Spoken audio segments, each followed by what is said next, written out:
ndakunda cyane ibintu byo kwizera tuvuga indoto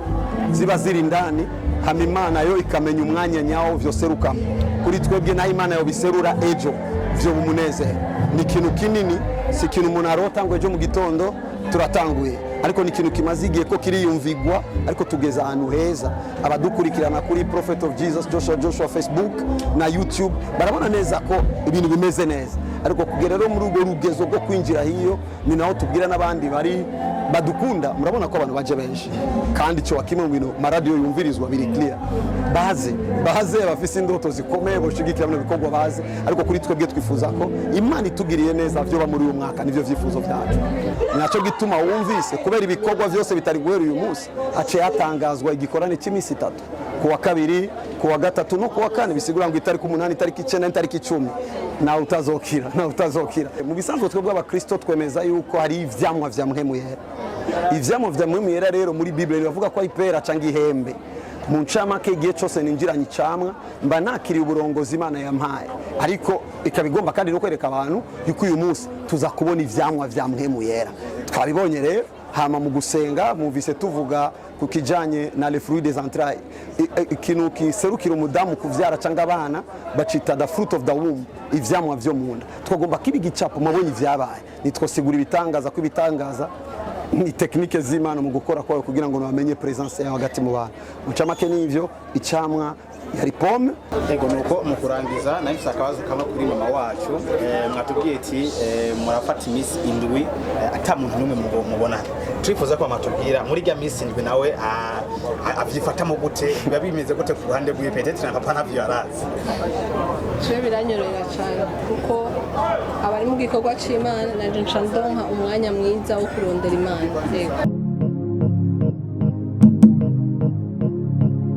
ego nuko mwabibonye yuko twari mu gitaramo ndetse nari neza ko cyari kidasanzwe cyane cya Prophet Joshua yateguye ndetse hari mu ntumbero zo kugira ngo ashimire bamwe mu banyempano ndetse no gusengera benshi twabonye ibitangaza byinshi Imana yakoze ubu no mwanya kugira ngo yage cyangwa agire ijambo ashikirije abanditsi n'amenyesha makuru bashoboye kwitabira kino kintu icyambere tubanze tubakeze papa Imana ishigwe hejuru icyubaro ni cya Kristo turamukeje niwe yabikoze ego success cyane intsinzi mwari mwifuza mubibona mu bice bingana gute bivanye n'ukuntu abantu babitabiriye ndemeza neza yuko intsinzi twari dukeneye ni intsinzi Imana yari ikeneye icyo twagomba cya mbere ni ubwinshi bw'abantu bakusanyitse hamwe ku bwa Yesu Kristo icyo cyabaye icya kabiri n'abantu kumva ijambo rya Kristo mu buryo nyabwo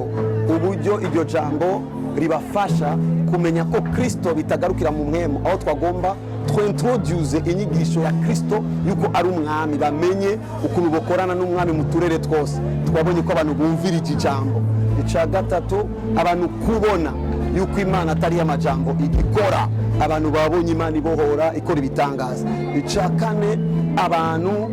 kubona yuko Imana ikivuga abantu babonye ko Imana ishoboye kumenya amakuru y'abantu icyanyuma ni naco kindi gikomeye nizera ko kizobandanya kibijwi imyaka myinshi ni ugushimira abaririmbyi kwerekana yuko abahimbazamana ari ingabire mu ncamake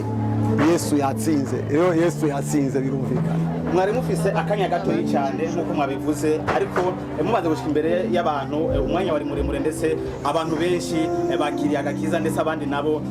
turabona ibitangaza byabo turifuza ko tumenya muri ujya mwanya mwari hajya ni kihe kintu cyatuma uvuga ati uyu mwanya ntari nafashe reka ndawufate ndetse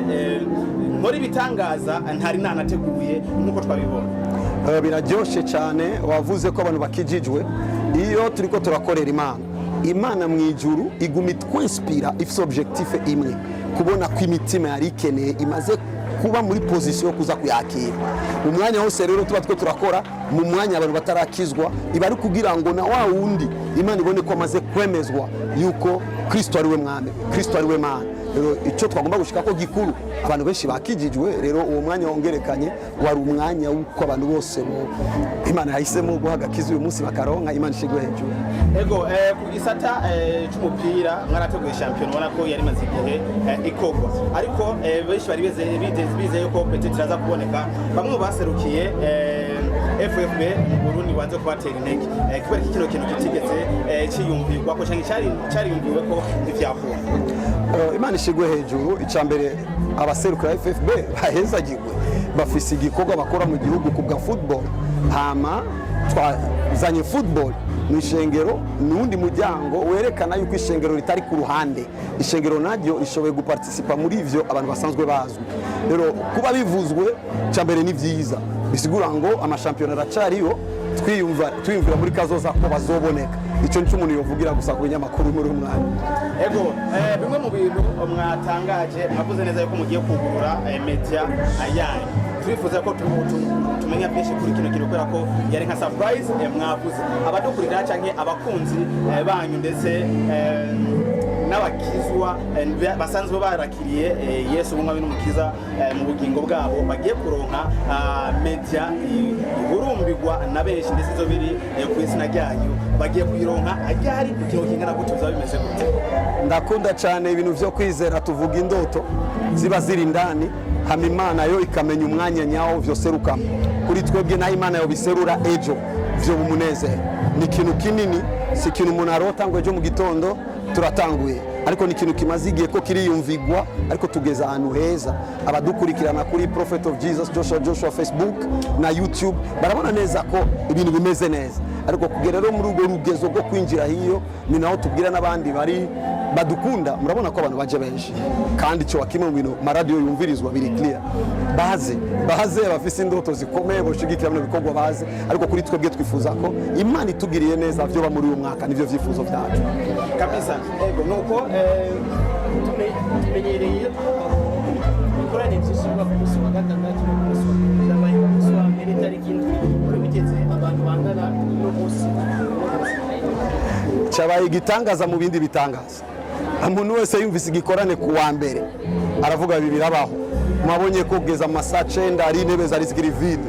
ariko wageze saa 11 umenga abantu bava ku kazi birukira mu gikorane abantu buzuye hose vyarenze ibyo twari twiteze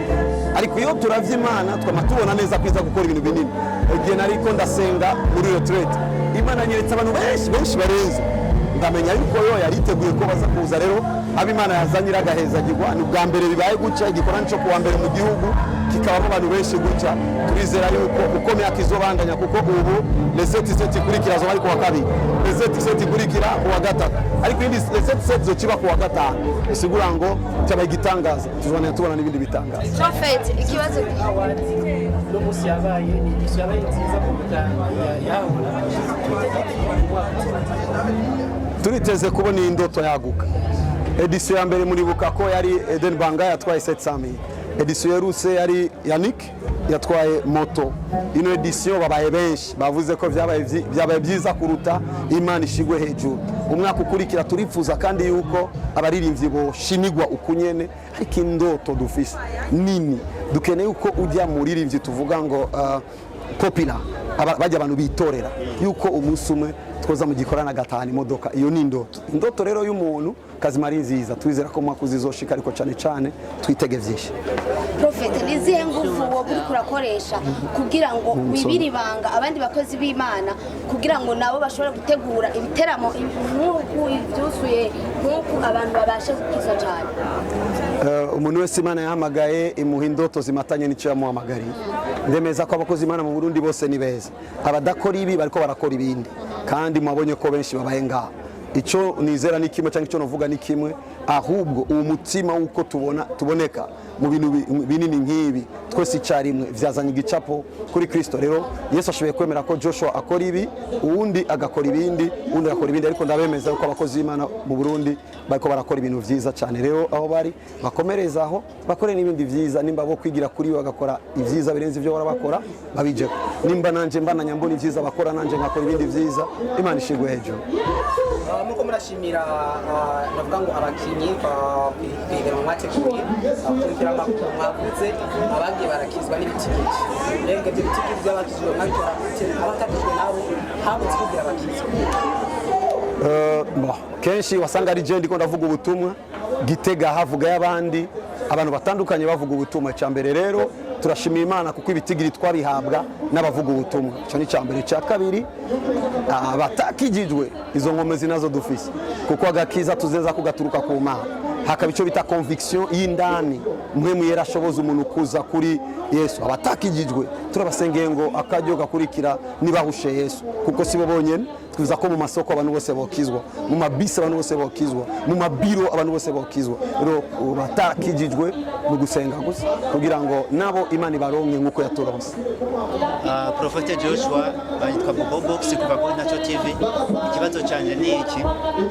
ucinjira kuri podium habonetse ibitangaza bigiye bikomeye, bamwe bavumesa amaraso, abandi bavumesa ibindi bigiye bitandukanye, ariko bamwe batashe badasengewe.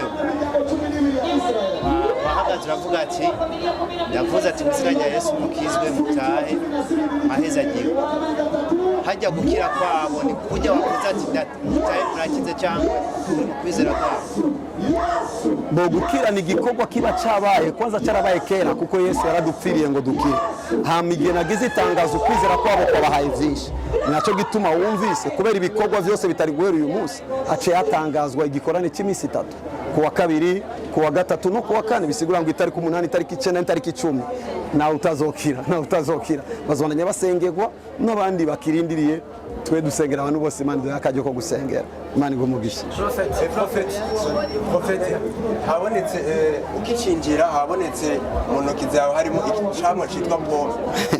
Hagumya havuga ubwongoshwa mbega mu bintu by'ubuvugishwa cyangwa mu bintu bijanye na Bible, mbega kijya camwa gisigura iki ku bantu bafite tungonongono? Urakoze cyane ku kintu gikomeye. Mu bisanzwe twebwe abakristo twemeza yuko hari ivyamwa vya mpwemu yera. Ivyamwa vya mpwemu yera rero muri Bible bavuga ko ipera cyangwa ihembe. Mu ncamake igihe cyose ninjiranye icamwa mba nakiriye uburongozi Imana yampaye, ariko ikabigomba kandi no kwereka abantu yuko uyu munsi tuza kubona ivyamwa vya mpwemu yera. Twabibonye rero hama mu gusenga muvise tuvuga ku kijanye na le fruit des entrailles, ikintu kiserukira umudamu kuvyara cyangwa abana bacita the fruit of the womb, ivyamwa vyo munda. Twagomba kibi gicapo mabonye ivyabaye, nitwosigura ibitangaza ko ibitangaza ni technique z'Imana mu gukora kwayo kugira ngo bamenye presence yawe hagati mu bantu. Mucamake nivyo icamwa yari pome nkuko yari kuba umwembe, nkuko umwaka weze yari pasteke, cyari gicapo c'ivyamwa kandi kwa mivyamwa niki gikorane ni icamwa kimwe mu vyamwa vya Kristo muri kino gihugu. Turashaka kubaza ibikoranire mwagize ngahantu, mbega igihugu cy'u Burundi baziko dufite mu mbona kazoza ya igihugu giteye imbere n'igihugu kifashe, mbega mwe kubana bifashe iki mu terambere ry'igihugu? Umuntu wese yabonye neza, ahubwo ko twebwe turiko turagenda na speed race, kuko havuzwe bijya bintu vy'imisozi indwi aho twigishije ishengero. Icambere n'inyigisho kuko abantu bahindurwa n'ivyo bumvise, aho tweko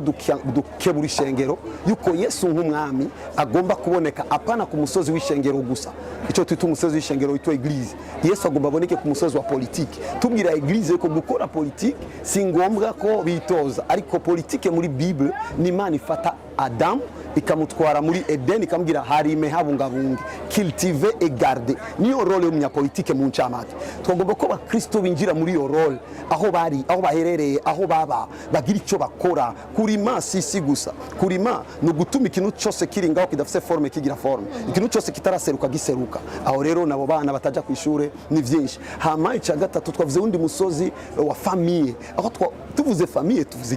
igihugu kigizwe n'amafamille menshi, aho turiko tukwegera abakristo kugira icyo bamariye imiryango yabo. Twavuze ikindi education, duhamagaye education turi kumbono ya kazoza muri speed y'ubwoba, tuhamagarira abantu kwiga rero n'abakristo kwabwira yuko bategeza kugira ama innovation y'iterambere ry'igihugu. Imana ije mu gihugu ibigomba gukorera n'abanyagihugu bico gihugu. Twavuze ku bijanye na entertainment, muhabonye ko twahaye ubushimwe abaririmbyi, bijya bintu bikwiye gushigikirwa n'igihugu cyose. Twabonye ko abaye football. Ica gatandatu twavuze ni media, twavuze ko dukeneye ko eglise injira mu media, nimba twigisha neza mu mashengero twadufise abantu banyura umugi bahevye, niumva ko nitwagira ama media yacu yo kwigisha ibintu nkabijya, abenshi bazofashwa ko eglise ibayeho gufasha kandi ibayeho gutumbereza abantu. Twavuze icyanyuma business, aho abantu batazi ko mu ishengero tuganira ku bijyanye na business, icyo bita ifaranga. Abakristo twabakeburiye gukora business, ishengero rigire cash. Tumaze kugira ifaranga, ishengero bimaze, abakristo maze kugira ifaranga, nifashanyo mu gihugu, ni nkomezi mu gihugu, kandi ni kwa gushikira n'ingoga. Aho turiko turaja 2040 2060, ariko bazosanga twebwe muri speed turimo twashitse avant. Usubire kandi baza ku kijyanye na entertainment hajya umukristo na entertainment birajyanye turabye speed entertainment iriko uno munsi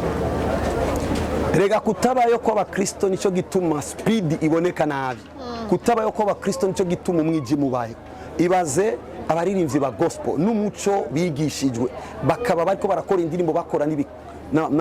n'ibikorane n'amakoncert uraba ubwiza bwobamo nuza kwitega mu busambanyi bwinshi ibaze abakinyi ba football ba Kristo bariko barakina football bariko barasenga basengera na equipe ibaze abakinyi b'abakristo muri intamba ibaze abakristo muri basketball kuri twebwe nugukebura kuko namanemeza yuko ari igiye mu ishengero twicingabire kuko ari ingabire ndemanwa Imana itanga ku bw'ishengero gusa izitanga no ku by'igihugu iyo umuntu yavukanye ingabire yo gumukinyi mwiza kuko barazivukana abantu ugasanga kana karacari gato gakina neza football ko gukebura eglise kutaguma hanze kudasigara inyuma ahubwo dusunika abana bacu babe aribo baboneka noma mvuga ngo ibaze Messi Cristiano Ronaldo araba Kristo mu ishengero kanaka ukuntu no ndamubwira Messi uyu munsi uvuga iyi verse Yesu acavugwa ko twebwe objectif dufise umwami tugomba tuvuge uwo mwami rero tukagumana indoto zo kumuvuga mu ishengero gusa bigiye bihome bine tuzosanga ahubwo nacyo tuma abantu bagwanirayo ariko tugize indoto yo gusohora Yesu nkuko mubona Yesu ariko aravugwa gutya entertainment abakristo bakwiye gwifata ikibanza ca mbere Ego nuko mu kurangiza nahise akabazo kamwe kuri mama wacu mwatubwiye ati murafata iminsi indwi ata muntu n'umwe mubona turifuza ko amatubwira muri rya minsi indwi nawe avyifatamo gute biba bimeze gute ku ruhande rw'iwe peut-être na papa navyo yarazi je biranyorohera cyane kuko abari mu gikorwa c'Imana nanje nca ndonka umwanya mwiza wo kurondera Imana yego Shakwaza Prophet turiteze ikanguro mu cy'u Burundi ryavuze kuva kera imyaka itari mike imbere mbega tuba ko ritanguye cyane tumwe turindiriye ugomba kurindira sinzi ivyo arindiriye igikorane ku munsi wa mbere abarundi bangana gutya igikorane ku munsi wa mbere lendi isi yose ikaba yakurikiranye kuko twego turaca ku binyamakuru bitandukanye igikorane ku munsi wa mbere abantu bakaba banse gutaha kugeza isaa 4 zibura za 3 zirenze igikorane lendi iki kimenyetso c'ikanguro ica kabiri